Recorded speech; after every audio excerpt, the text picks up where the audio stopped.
আসসালামু আলাইকুম। আজকে আমরা শিখব মৌলিক সংখ্যা। মৌলিক সংখ্যা কাকে বলে? যে সকল সংখ্যাকে এক এবং ওই সংখ্যা ছাড়া অন্য কোনো সংখ্যা দ্বারা ভাগ করা যায় না, সেগুলোকে মৌলিক সংখ্যা বলে। মৌলিক সংখ্যা হচ্ছে উদাহরণ 2, 3, 5, 7, 11 এবং আরও আছে। তো আমরা এখানে কিছু কথা মনে রাখতে হবে মৌলিক সংখ্যার ক্ষেত্রে। সেই কথাগুলো হচ্ছে, ঋণাত্মক মৌলিক সংখ্যা হতে পারে না। ঋণাত্মক সংখ্যা মৌলিক সংখ্যা হতে পারে না। 1 নম্বর,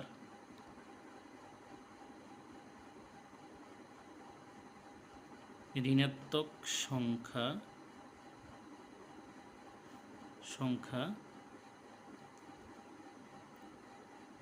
মৌলিক সংখ্যা হতে পারে না।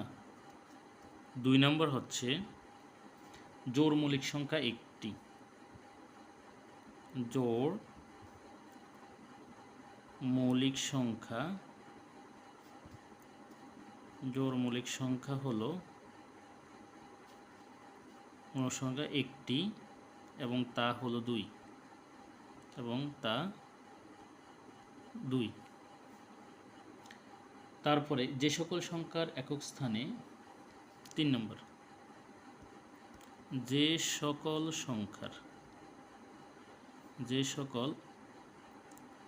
সংখ্যার একক স্থানে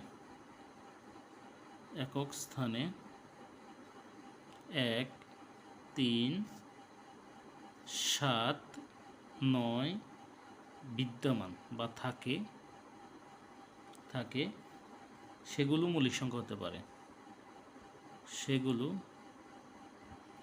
মৌলিক সংখ্যা হতে পারে, তবে নির্দিষ্ট না। এক্ষেত্রে ব্যতিক্রমও আছে। সেগুলো মৌলিক সংখ্যা হতে পারে, এটা বলছি। এবার আমরা দেখি 1 থেকে 100 পর্যন্ত মোট 25টি মৌলিক সংখ্যা আছে। 1 থেকে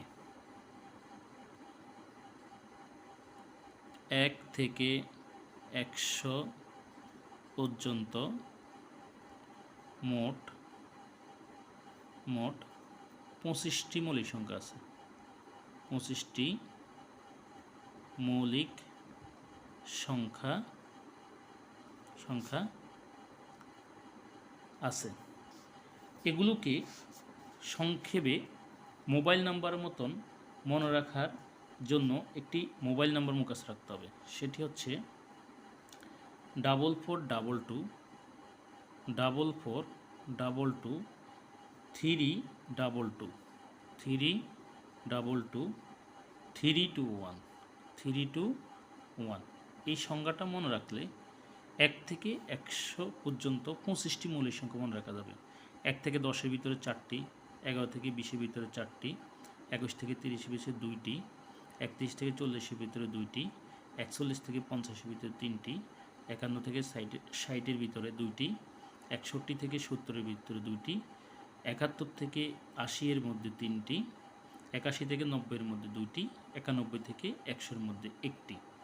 এভাবে 1 থেকে 100-এর মধ্যে মোট 25টি মৌলিক সংখ্যা আছে, এগুলো মনে রাখা যায়। এরপর হচ্ছে 101 থেকে 200 পর্যন্ত। 101 থেকে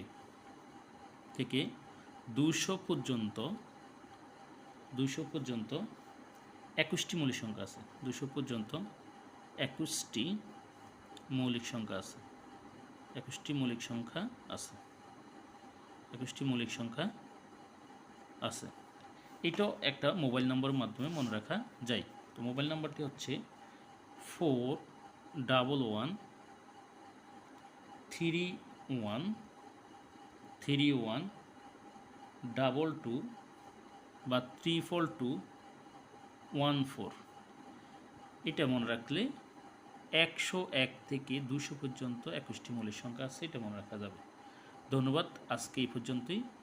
এই অঙ্কগুলো বা এই কথাগুলো আমাদের যে কোনো চাকরি পরীক্ষার জন্য খুবই গুরুত্বপূর্ণ। সবাইকে আবারও ধন্যবাদ। আসসালামু আলাইকুম।